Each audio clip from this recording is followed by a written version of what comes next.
Hey there guys, Mike here. Mike's DVDs and Blu-rays collection is back. And today guys, I want to talk about a couple of older box sets. These are DVD box sets, pretty massive to me.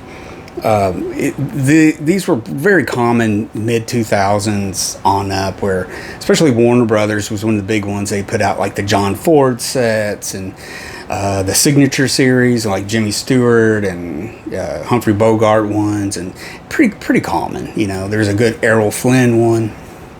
But this is one that I've had for a while, and I've been watching some of the movies from it, little bits at a time. And I got this set. It kind of reminded me that I do need some Greta Garbo in my collection. I think it was Mike or Gray 1951 Media Channel.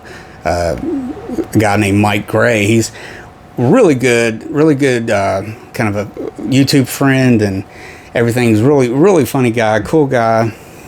And he was talking about Greta Garbo. Gosh, I don't even know when it was. It was way back, probably last year. And he mentioned a few of the movies on here. And I don't know if he had this, or maybe it was this set. Or what, it doesn't matter. I'm going to show it to you though. But yeah, this is the Greta Garbo Signature Collection from Warner Brothers. This came out in 2005, so they're very common then. But yeah, it's pretty big box set. There's a couple versions of this. One of them has a different movie or two less movies. And then this is the big one that's got all the movies and stuff on it. So just quickly go through some of the movies that's on here. Now, I recently did a documentary on, or a episode dedicated to documentary filmmaker and silent movie archivist Kevin Brownlow. And I totally forgot that he made this documentary in 2005, and it was shown on TCM, as a lot of times they would. Totally forgot about that. So and this is a good documentary. This is a Garbo. It's just called Garbo. It's filmed by Kevin Brownlow documentary.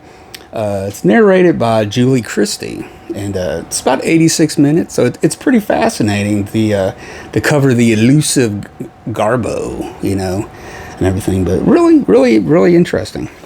And that's one that you can come back to a lot. Now, these are some of the movies that's on here. Now, this one is the Garbo Silence Collection, because she did start out as a silent star. It has 3 movies on here: Flesh and the Devil, The Mysterious Lady, and The Temptress. Now, I believe I've seen Flesh and the Devil. I think it's got John Gilbert in it.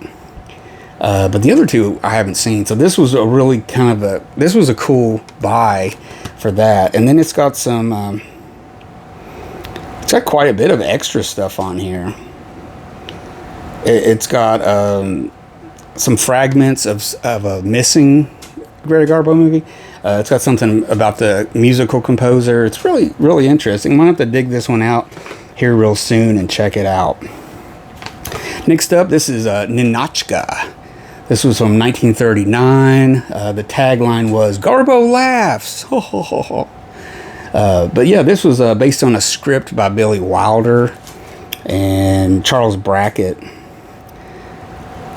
Directed by the great Ernest Lubitsch. It has the Lubitsch touch. But yeah, really funny. This is one I've seen a lot of. I've seen this in Grand Hotel a lot. But anyways, really cool. Ernest Lubitsch. You got Garbo, Lubitsch. You can't go wrong. Next up, this is Camille. This is from 1936. It's got Robert Taylor. He was the new playboy of the MGM lot about that time. Now you fast forward about 20 years, and he's making some really good westerns in the 50s and 60s and stuff. But John, and film noir. He did some good film noir and stuff. But this is, you know, basically a romantic story of Camille. It's got Lionel Barrymore. Pretty cool. I think it's directed by, Ray Smallwood. Oh yeah, it's based on Alexander Dumas' story. I was thinking it was made by George Cukor. Anyway, next one, Anna Christie. This is from 1930. This is famous for Garbo Talks. This is her first talking movie from 1930. And it's directed by Clarence Brown, Charles Bickford. It's got a bunch of big stars of the day. And there's two versions on here. You can watch the all German version or the English version. Both of them, of course, have subtitles and everything. But pretty interesting. It's almost like Greta Garbo doing some pre-code. It's she kind of hangs out on the seedy side of town in this cafe and that. So it's a very interesting curio for me. Next up, this is Anna Karenina. Again, directed by Clarence Brown. These last 2 or 3 were directed by Clarence Brown. Now, I believe she really wanted to work with certain cameramen, certain directors, kind of what Marlene Dietrich did with Joseph von Sternberg. She would have her own, work with this one cinematographer that could light her just like she wanted it, and, just the carte blanche of being a star, But yeah, this has also got little Freddie Bartholomew in it. And when did this come out? 1935.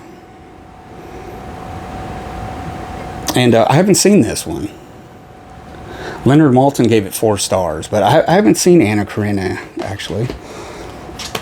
Next up, now this is an interesting one. I've seen this a few times. This is directed by Ruben Mamoulian. This is Queen Christina.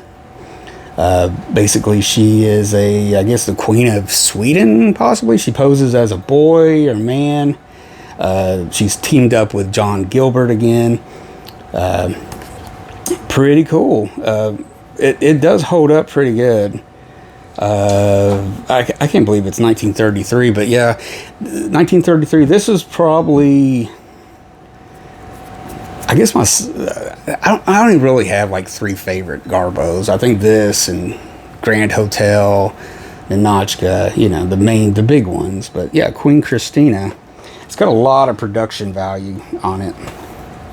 Next up, speaking of Grand Hotel, this is the DVD edition of it. I have it on Blu-ray that I've featured before.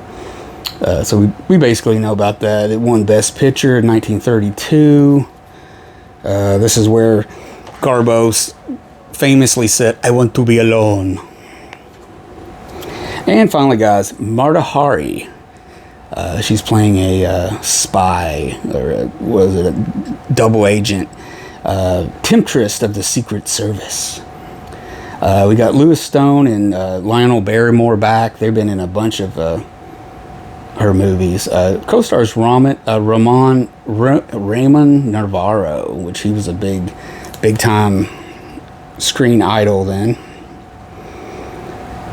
And this is one I actually haven't watched. I'm very familiar with it, but I haven't watched it. So I need to watch a couple of these out of here. I guess I'm not so much into the big plushy romantic dramas of that day, as much. You have to really be in a mood, I think. And then the other box set I was going to show you guys is, man, it's huge. And this came out, I'm going to say, it probably came out 2004 or 2005 also. This is called it's just called the Billy Wilder DVD Collection. It's a pretty big box. And the reason I got this, these are all older edition MGM DVDs, but I wanted to get it just because it had a few of the movies that I wanted to see at that time of his that were included in the box. So I was wanting to buy those each so I could get them. I got them all in the box, so that made it made better sense. And it was on sale. It was really cheap. But yeah, it's a box set. It's got some of his best movies from, say, the 50s and 60s mostly. Yeah, these are a lot of the ones he made at United Artists, a lot of the ones he made with IAL Diamond and some of those teamings. You know, you got Some Like It Hot. Well, here, let me just show the... I think the movie I won it... Let me talk about that one first.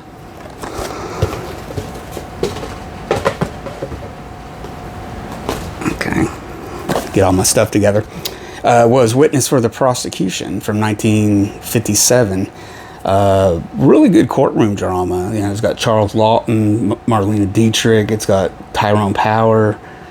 Pretty cool courtroom drama. It's got Elsa Lanchester and stuff. So yeah, pretty interesting. It's kind of based on an Agatha Christie stage play. But yeah, Witness for the Prosecution. And of course, you can't talk about Billy Wilder without Some Like It Hot.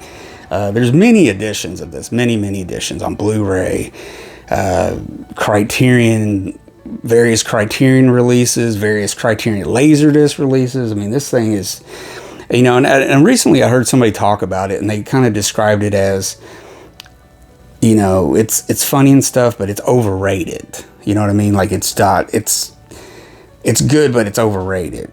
But I don't think I agree with that. It's not my favorite Billy Wilder by any means, but it's a lot of fun. It really is. I mean, you know, Tony Curtis and Jack Lemmon really team up well in this. And, of course, Marilyn Monroe. What can you say? But, yeah. But it is very funny, though. But I said that just to kind of get some conversation started. I mean, what's your opinion on that? Do you think Some Like It's Hot is kind of overblown sometimes and kind of just overpraised or something? But I don't know. It made me think for a minute when I heard that. Next up, this is really an underrated Billy Wilder. There was one hot minute where I was really into Billy Wilder when I was like 14 or something like that. They were showing all his movies on like Showtime early in the morning or the Movie Channel or something, and they would show all these, and I would, you know, copy them and couldn't wait to check it off my list and stuff. But this is from 1964. It's called Kiss Me Stupid. And it's got Dean Martin and Kim Novak in it. But better yet, it's got a good performance by Ray Walston.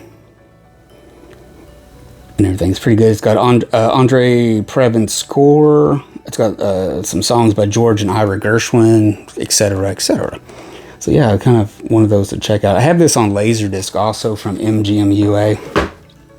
As is this one. I have this, and I have a really, there's a better edition out from Eureka on Blu-ray. Eureka Masters of Cinema, their edition of this on Blu-ray, and it has a lot of extras. This is The Private Life of Sherlock Holmes. This is pretty cool. I have that on Laserdisc also. But yeah, this is good. But yeah, I haven't, yeah, here it is. Oh, crap. Yeah, here's the Eureka version. I think I talked about it before. But that's a really good edition. And the movie I threw on the floor, this was from 1963. And this has always been a movie that, I don't know, it seems, every time I've watched it, it just seems like it's too long somehow. Or something about it. It takes place like in a Parisian town, you know, in Paris and everything. So Irma La Douce, Jack Lemmon and Shirley MacLaine. Very colorful, very funny. It's got some stuff going on in it. But for some reason, I always think it's just too long for some reason. It's 2 hours and 23 minutes. So I think it's maybe 30 minutes too long.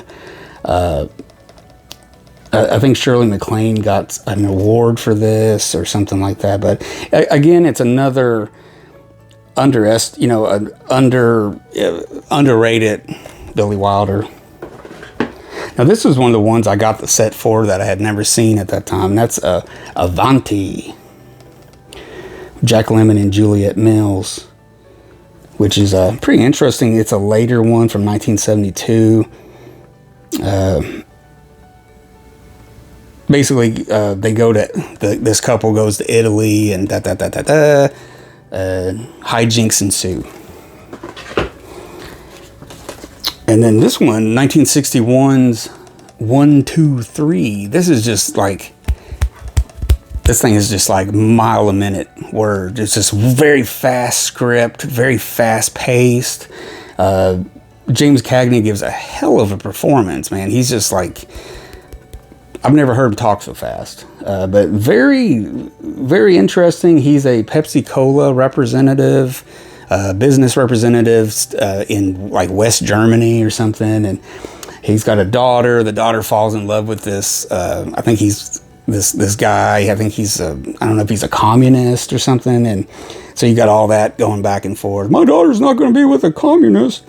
And all that good stuff. But really, really nice. It's one of my favorite widescreen movies of his. It just looks really great widescreen. Beautiful black and white. And very fast paced. But you have to kind of be in the mood for it, because it is very machine gun, you know, paced and stuff. And finally, out of this set, this is the fortune cookie from 1965. And again, we got Jack Lemmon again. He worked pretty well with Billy Wilder, I think. And you got Walter Matthau. And the lady, it's got Ron Rich and Cliff Osmond. Oh, Judy West is the pretty lady in the picture. But it's basically a scam. This football player gets injured, and they're wanting to like milk the situation and make a bunch of money, or it's like a big scheme, a schemy movie. It's all this stuff going on, but it's I like this one over Irma la Douce, definitely. This is from 65. It's got really, no, 66, I'm sorry. I was thinking it was 65, but it says 66. But anyways, it's got really nice cinematography. It's black and white. It looks really good. But yeah, I think it's one of his better ones from the 60s, you know, main ones and stuff. So, oh, wait a minute. Oh, I forgot one. How can I forget The Apartment from 1960? Now, this might be my second DVD edition of this. I need to get this Arrow edition of this that has a lot of great stuff on it. I think it was like a 4K restoration and stuff. It came out a few years ago. But yeah, The Apartment, one of my favorite Billy Wilder ones. Now, this is probably the best one from the 60s. You know, it came out in 1960. But really, really good. I mean, all the praise for it is, to me, you know, earned and stuff. So there you go, guys. That's the Billy Wilder collection. And then, now these are some oddball Billy Wilder movies that I picked up. Some little stragglers that I had never had or something. Now, I may have shown this before. I have shown this in the film noir before. But this is the Eureka edition of Double Indemnity. This is Stalag 17. That's one of my favorite Billy Wilders from 53. William Holden, excellent. I think he won an Academy Award. Now, this was one I never had and never seen it, actually. Sabrina, with Humphrey Bogart and William Holden and Audrey Hepburn. That was only her second movie, I believe. And then, of course, the 7-Year Itch. I had never had a copy of it and anything, and I really like the 7-Year Itch too. It's really good. So many classic scenes, the skirt blowing up on Marilyn Monroe, everything like that. Sometimes people forget that that's Billy Wilder made it, you know. But yeah, there you go. So those were just some oddballs that I picked up to kind of go with it. But this is probably way over a year ago, 2 years ago when I got that set. I'm just slowly getting to it and watching them and stuff and everything. So there you go, guys. What do you think about those two big box sets? Greta Garbo and Billy Wilder.